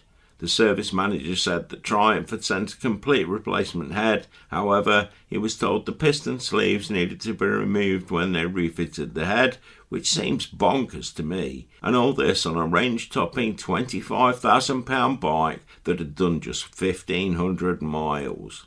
So another example of poor quality control or mistakes made on assembly at the Triumph factory, poor part supply and a less than stellar service. Removing an engine disturbs a lot of components too, the cooling system, wiring loom, drive shaft, fuel system and more, leaving lots of opportunities for the dealer to make mistakes and for gremlins to creep in later. Unless the dealer is studious, this type of work also runs the risk of scratches to the frame, engine and other ancillaries. It's easy to pinch wiring, especially on a CAN bus loom, and that is a big issue with such a heavy engine. Even the best mechanics have to take their time, and time is something most dealers just don't allocate enough of. On such a new bike, it's a problem that just shouldn't happen. G. Varlamov needed an engine rebuild that wasn't Triumph's fault for once, but when it came to buying new shells, he was told that they were simply not available to buy as shells alone. Only in a complete conrod assembly, so instead of 3 sets of shell bearings, he had to buy 3 conrod assemblies at £450 each, which included 3 conrods, gudgeon pins and top shell bearings that he just didn't need. And the list of woes continues. Bud McCarthy also has a speed triple. After some work, the coolant needed topping up again. He added coolant to the expansion tank to the full line when it was cold, as stated in the service schedule, and then the nightmare began, and he just couldn't get any straight answers from Triumph. The first issue was that after filling the system and starting the bike, the coolant was blown out of the expansion tank and appeared to be steaming. Then the transmission issue light came on. He kept checking the engine temperature gauge and it didn't go higher than 27, but normally it would never go above 24. What these numbers represented was beyond all of us. And to be clear, Bud said that the bike didn't run or shift any differently, but he just couldn't stop the coolant from overflowing. In the end, he managed to melt the top of the expansion tank and the stopper. He replaced the stopper and tank and after tried again, but had the same problems. Even after he had flushed the radiator until all the bubbles had stopped and the level stayed consistent at the top of the rad cap opening, when he put it all back together it just started steaming again. Then he lost his fuel gauge and the engine light came back on. It seemed like he just couldn't get the coolant level right, whether he did it hot or cold. And all he wanted from Triumph was to know exactly what the process of filling should be. Is that really so much to ask? Shanthur Sharon Rao had just purchased a used 2021 Speed Triple 1200 RS that had done just 2,000 kilometres and was asking what common problems he should be aware of. The first response he got was to check his VIN with the Triumph website for pending recalls, and this is one of my pet hates. Triumph should be more open about their recalls and publish them, not hide them behind a VIN number shield. There was a comment about the stand being too tall and talk of a fan issue where the coolant can start boiling out of nowhere, which tied in with Bud's problems. He was also told to make sure to check every single part the dealers removed during servicing and repairs. That owner had repeatedly had problems where the bike came back after servicing with loose screws or missing parts. It happened so often that they had to eventually bring in a specialist to take down details of every part to re-inspect and mark everything back to factory specs after a complaint to Triumph HQ. Sal Dixon commented that on the Speed Triple the slow speed running is rough because it runs lean, and that the suspension is a bit firm even when backed off. But that one is subjective. What isn't is that, as he affirmed, the screen is slow to boot up and the radiator fan comes on every time you stop because it runs hot so consistently. Amity and Teo added again that the stand did leave the bike in a very upright position, something that shows that even the most basic design elements hadn't been thought through properly. He added again that the Triumph quickshifter was not so smooth. Chen Chung Kai had a speed triple with just 1,000 kilometers on the clock and was already on his second quickshifter and commented to pay attention when it begins to stick. Note when it begins to stick, not if. Richard Shepard was less understanding. His story after buying a brand new 2023 Speedy was that it had been riddled with loads of problems with the engine and he called it an absolute pile of crap. Paul O'Connor's advice was to fit a Racetalks quick shift support, which was under £50 and easy to fit. His words, it alleviates but doesn't solve the selector shaft issue, and it again shows Triumph's disregard for what are consistent problems across the range. His advice was to get the suspension set up and fit a Heel-Tech servo delete with a reflash to the ECU. This bugs me too. If I'm buying a new bike, should I really need to add parts and reprogram the ECU for it to work properly? And I'm sorry, but using the excuse of emissions regs is getting tired now. Then we had one of those polarised interchanges. Papto Justin said, change the quick shifter. They had recalls on them. My mechanic suggested I change to the Translogic quick shifter, adding, I know they're on the expensive side, but I'm hoping for better results. Which I think is a reasonable comment from a disgruntled owner, but what he got was a challenge from Colin Liders saying, if you haven't had a failure, why would you change it? I've never had a failure on the quick shifter on my 2021 build. It did have an intermittent issue for a while, but I fixed it without having to replace the unit itself. Now, first, I would say that preventative maintenance and replacement of parts with known issues is a good idea, especially if you were doing any amount of mileage. Think KLR doohickey, etc.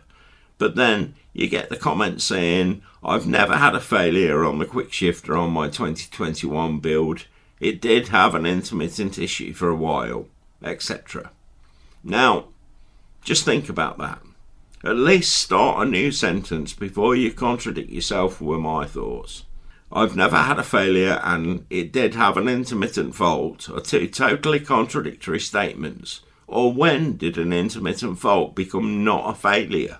Daniel Bailey added in line with Fred's experience that the gear selector shaft can snap because the extension is set way too far out from the bike, putting loads of downward rather than rotational force on it. And bear in mind, this is someone that not at all connected with Fred, who I was talking about earlier. He added, there's a little support bracket you can get for it. So you can see these are far from isolated cases. If it's so common that the aftermarket has delivered a solution, even though Triumph didn't or wouldn't, it's a common enough issue to make it worthwhile for the aftermarket to tool up and make it. On a slightly different note, Benjamin Farr asked, what is the preferred combination of exhaust and cat and box delete ECU flash? Because he had just picked up a 2025 Speed Triple RS 1200 and wanted the exhaust louder than the stock, but not crazy loud. He added, the bike runs a little rough under 20 mile an hour too, so I want to improve that, and this is a very good case of do your research first before you buy. Some bikes these days make it almost impossible to tune them. Matt Bittman replied, I thought they had a new encrypted Euro 5 Plus ECU and it hadn't been cracked yet, so it might not be possible at all.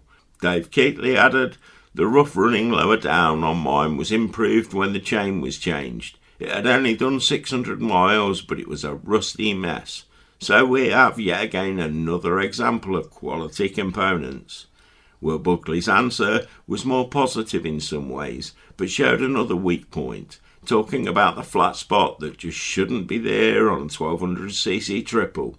He said, I got a Pro Race exhaust installed. It removes the mid-box and rear box, but keeps the cat. They installed a Heel-Tech servo delete, and it keeps the ECU happy. I have better power, better sound, and that flat spot at 2k is gone. I'd say it's about 10k lighter too, so it wins all round. But he didn't say what year the bike was. Ross Johnson added, I think the rough ride under 20 mile an hour is partly because they run taller gearing to satisfy the emission control. The best change you might make is to drop the front sprocket one tooth, but doing that without causing errors and the electronic controls to be compromised is the challenge. And here lies one of the problems too common in many modern bikes. The electronics are so intertwined with sensors on every system of the bike that as soon as you change anything, it has a knock-on effect that isn't always good for the rider, bike, or both. A series of questions came to Ross's comment, but it was obviously never straightforward when it came to any changes. Nihat Balkan, talking on one of the forums, said, I need some advice on my 2024 Speed Triple 1200 RS, which has only done 8,200 kilometres. When I open the throttle hard, the bike hesitates for a second, like a quick pit-pit or mini traction control cut-in. But it feels more mechanical than electronic. Power drops briefly, then comes back strong. No warning lights, no fault codes. Chains clean and lubed. Only happens when you open the throttle suddenly, not when you accelerate slowly. So I immediately thought about that 2K flat spot again. But there were other ideas. Daniel O'Connell said, it sounds to me like the IMU's ensuring you don't pop a huge wheelie. Then came a long discussion detailing how to get the anti-wheelie control on the menu system, because Nihat said that he had no anti-wheelie control on the bike, but Daniel said that all post-2021 bikes had it. The consensus seemed to think that it was as simple as turning the traction control off and that there was no way of turning off the anti-wheelie control without turning off the traction control. But David Janovitz asked if it was a speedy issue because his did the same. There were other comments about the lag on the ride by a wire throttle, and then Jack Tupp said his Explorer was doing the same thing and went into more detail. He said, it started off around 20,000 kilometres, just happening now and then, but became more common, happening with every twist of the throttle. His began at low RPMs between 2,000 and 3,000 revs, not in first and second, sometimes in the middle gears, but more so in fifth and sixth. No error codes. He'd spent considerable time chasing it, had checked stuff like coils, TPS, fuel pump and second butterflies, as well as an off-bike injector service. The fuel pump filter was also replaced, which interestingly Triumph again only sell as a complete pump for $400 Australian dollars.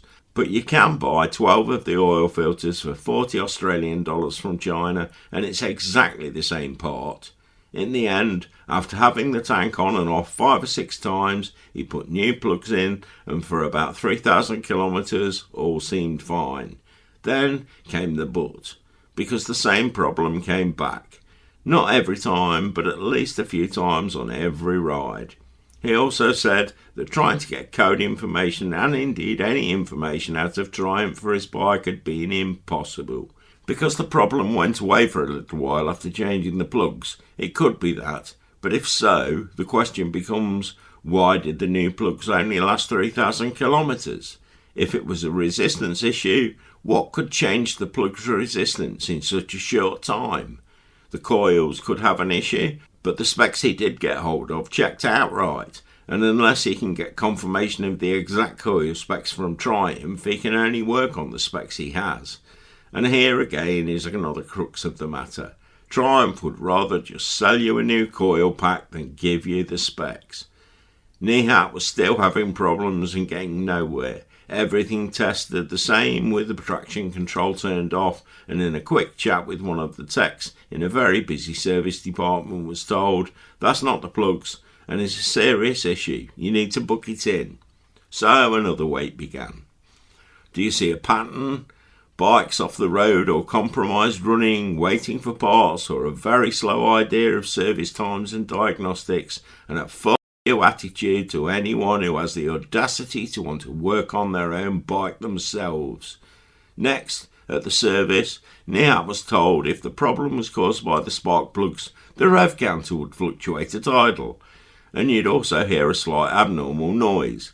So another contradiction and still no proper diagnosis.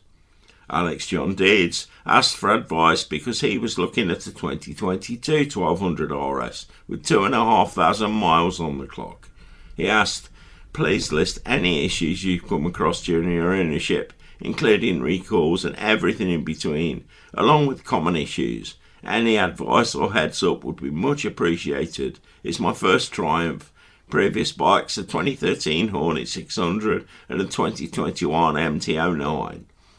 Michael Hunter said the fan has an additional heatsink put on it to stop it failing, and there was an update for engine timing to reduce heat on the 2023 RR model. Corey Nicholson said he had almost 10,000 miles on his, and the only issue he'd suffered was the servo cables throwing the transmission fault when he first got it. It was resolved by throwing the servo motor in the trash and getting a servo buddy. But then he had a quick shifter fail, which had to be replaced. He continued, other than that, it's been an absolutely solid bike. And I think this is where we become part of the problem. People accept that within 10,000 miles that it is normal to have to replace items like a quick shifter and deal with electronic gremlins that can never be traced because none of the techs really understand the technology they are being made to work on. It's ridiculous, and unfortunately I only see it getting worse. Gareth Jones had a rear light that kept going off. A replacement from Triumph was astronomical, but he got one off eBay for £50 luckily. Andy Gordon added that he had the same quick shifter failure very early on, but it was replaced free and it had been in for 2 or 3 software updates on his 21 plate, and that he had got a new 24 plate with 2,000 miles on. So far it had been trouble free. And so it should be sub 2,000 miles, I might add. Glenn Oxley said he had had no problems apart from the quick shifter, and it's a known issue. Triumph replaced it for free anyway, even though it was out of warranty. This happened before all of Fred's issues, so it does show prior knowledge by Triumph, and the lack of a consistent response is just wrong in my opinion. When one guy gets things replaced, no questions, and another hits a brick wall even trying to discuss the issue, something is going very wrong. Kevin Gray had the detent spring done on a recall in the UK, but afterwards the clutch seemed to be grabbing unreleased. He asked if anyone else had suffered this problem, and I thought about Fred's adaptation in the clutch again. Kevin had only taken the bike in for the heat fan shield to be done, and they told him the detent spring needed to be changed at the same time. 2 people immediately jumped in with the question, what recall? And that is again caused by Triumph being less than great at announcing recalls. It's down to the owners to check if their bikes need a recall in general, because many dealers don't even want to check the records. Chris Way repeated, I've got the same, but only when it's cold. Once it's hot, the clutch is fine. Is that okay? Colin Liders said, yep, mine's the same. Alan Udale weighed in with, yep, the issue is part number T1179696. The coating comes off and the clutch becomes grabby. Just fix mine. So we have a whole pile of low mileage Triumphs that are having many similar if not identical problems. Some have been fixed, others not. So a real lack of consistency when it comes to responses from Triumph. Bad engineering like hollow valve stems and elongated selector shaft overhangs, poor quality parts badly fitted in the factory, and a don't give a damn attitude by Triumph and their network of chosen distributors and dealerships, and particularly nasty distributor in Australia to name just one. In the last video about the quick shifter, there are so many comments from people about other different problems on various different models. If I listed them all in this video, it would never end. So do go and look through the comments on the video yourself. Make your own mind up. This is a manufacturer that trades on its British heritage, but builds its bikes in Thailand and India. And if you're one of the people who is still in denial about that and believes it is only the low-end bikes in the range built there, try watching the video where Richie Boots first enters China and meets the guy who is helping her navigate and explore the country. He is riding a Triumph 900 Explorer and grins widely as he says it is made in Thailand. He also talks about how it is too heavy and he will be replacing it, but that's a different story. Triumph trade on talk of quality and service, but all too often it doesn't back that up. They also love using non-standard size parts so they can charge a fortune for a simple bearing and seal, and then they don't stock enough, so there are often long waits for parts. That doesn't mention their love of non-standard special tools either, or electronic software guarded by a battalion of firewalls to prevent anyone doing anything to them without a serious battle. The astronomically priced Triumph branded clothing and extras that they sell to unsuspecting idiots who can't see past the marketing bullshit, because after all, they aren't just a brand. Triumph is a lifestyle, as they so often tell you. One guy on another 900 Rally Aragon Edition had spokes come detached at one end during a tour of Spain, and Triumph simply said that we had no one in Spain who could sort it out. So the bike had to be left there, ruining a holiday and adding to the problem because they refused to repatriate the bike under their comprehensive care package, necessitating a return trip to collect what was another expensive new bike. Numerous people have suffered with bad cams on the new Bajaj built 400s at very low mileage, and the list goes on and on.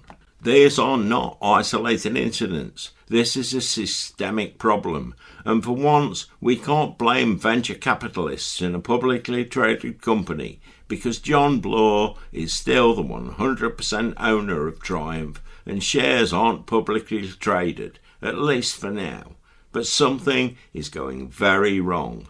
As a long-time Triumph owner, I know what their bikes can be like. The bikes can be a joy to ride, but there is always a but somewhere.